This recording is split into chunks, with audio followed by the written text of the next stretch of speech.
So యుద్ధం యొక్క చర్చల్లో ఒక మనం బిగ్ అప్డేట్ అయితే ప్రజెంట్ చూస్తున్నాం. ఇరాన్ మరోసారి అయితే మళ్ళీ కొన్ని ఒప్పందాలకు కుదుర్చుకోవడానికి కొన్ని 3 సూచనలు అయితే చేయడం జరిగింది. ముఖ్యంగా అవేంటి ఒకసారి చూద్దాం. అమెరికాతో చర్చలకు ఇరాన్ 3 దశల ప్లాన్ అయితే చెప్పింది. యుఎస్ఏ చర్చల కోసం ఇరాన్ 3 దశల ప్రతిపాదనను సిద్ధం చేసినట్లు తెలుస్తుంది. మొదటగా యుద్ధం పూర్తిగా ఆగాలి, ఇరాన్ లెబనాన్పై మళ్ళీ దాడులు జరగొద్దని చెప్పింది. రెండో దశలో హార్మోజ్ జలసంధిపై నిర్వహణపై మాట్లాడుకుందాం. ఈ రెండు ఓకే అయితేనే లాస్ట్ స్టేజ్లో న్యూక్లియర్ ఇష్యూపై చర్చలు అని ప్రతిపాదించినట్లయితే స్థానిక మీడియా పేర్కొంది. మరోవైపు మీడియా ద్వారా చర్చలు జరగవని, నచ్చినప్పుడే డీల్ చేసుకుంటామని యుఎస్ చెప్పినట్లయితే తేలడం జరిగింది. ముఖ్యంగా అంటే మెయిన్ మనం చెప్తే 3 ప్లాన్లు అంటే 3 స్టేజెస్లో ప్లాన్ చెప్పడం జరిగింది ఇరాన్.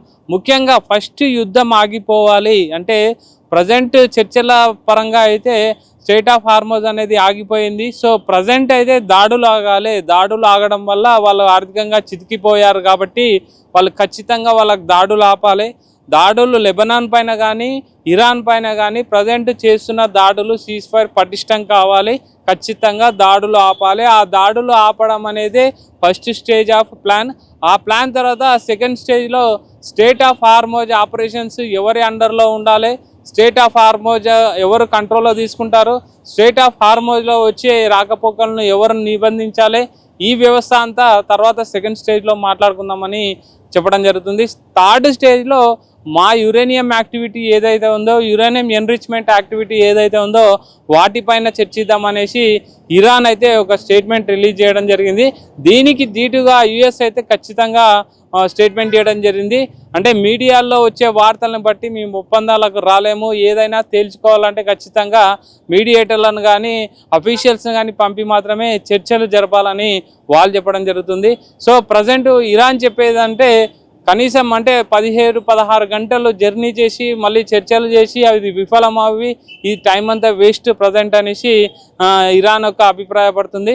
సో ప్రజెంట్ అయితే సిచ్యువేషన్ ఏంటంటే ఇరాన్ కానీ అటు ట్రంప్ పైన కానీ మెల్లగా ఉచ్చు బిగిస్తుంది. ముఖ్యంగా ఇరాన్ పైన ఏంటంటే ఆర్థికంగా బాగా చితికిపోయిన ఇరాన్కి ఇప్పుడు ప్రజెంట్ అయితే ఆన్ ది స్పాట్లో ఉపశమనం కావాలి ఖచ్చితంగా అనేసి వాళ్ళు కోరుకోవడం జరుగుతుంది. సో దాని మూలంగానే ఈ 3 దశల ప్లాన్ అయితే ఇరాన్ నిర్ణయించింది.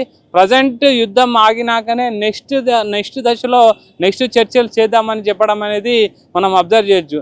ఇటు ట్రంప్ అయితే ఎట్టి పరిస్థితుల్లో మీడియాలో వచ్చిన వాటిని బట్టి మేమైతే సెలెక్ట్ చేసుకోలేము, అంటే మీడియాలో వచ్చిన వాటిని బట్టి అయితే మేమైతే ఒప్పందాలు చేసుకోలేము, ఖచ్చితంగా ఒప్పందాలు జరగాల్సిందే అనేసి ట్రంప్ చెప్పడం జరుగుతుంది.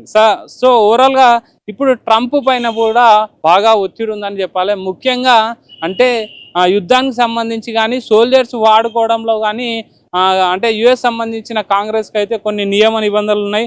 ముఖ్యంగా అదేందో చూద్దాము. ముఖ్య నిబంధనలు చూస్తే శత్రు భూభాగంలోకి తమ సైనిక దళాలను పంపిన 48 గంటల్లోనే కాంగ్రెస్కు విషయాన్ని అధ్యక్షుడు తెలపాలి.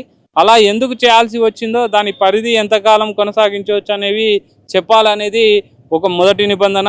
రెండో నిబంధన వచ్చేసి 60 రోజుల్లోగా కాంగ్రెస్ పై ఆమోదం అలా వచ్చిన సమాచారాన్ని అధికృతం చేయాలి, లేదంటే సైనిక చర్య ఆలోగా ఆగిపోవాలి. అంటే 60 డేస్లో సైనిక చర్య అని ఆగిపోవాలి. అంతకు మించి ఎక్కువగా చేస్తే దానికి తగిన కారణాలు చెప్పాలంటూ చెప్పడం జరిగింది. తర్వాత యుద్ధాన్ని విరమించి సైనికులను సురక్షితంగా తెచ్చేందుకు చెప్పి మరో 30 రోజులు గడువు తీసుకోవచ్చు.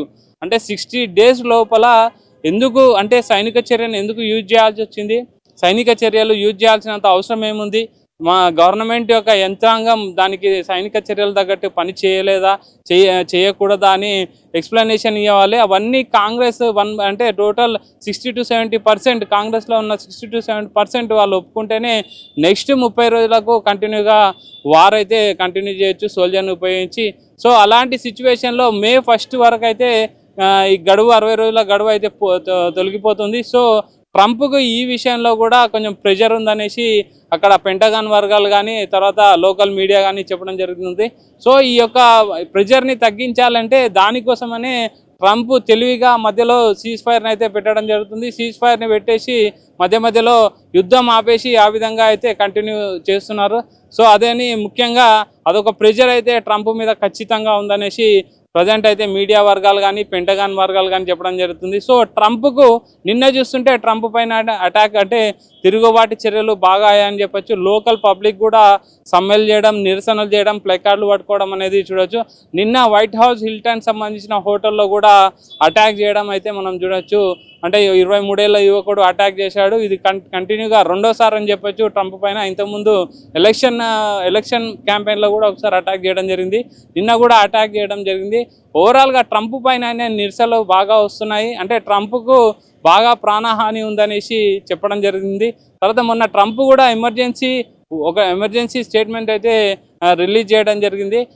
పౌరులందరూ ఏ విధంగా అయినా ఏ క్షణానైనా రెడీగా ఉండాలని ఒక స్టేట్మెంట్ చేయడం జరిగింది. సో ఓవరాల్ సినారియోలో చూస్తే ట్రంప్ పైన చాలా ప్రెజర్ ఉందని అయితే ప్రధాని చెప్పొచ్చు.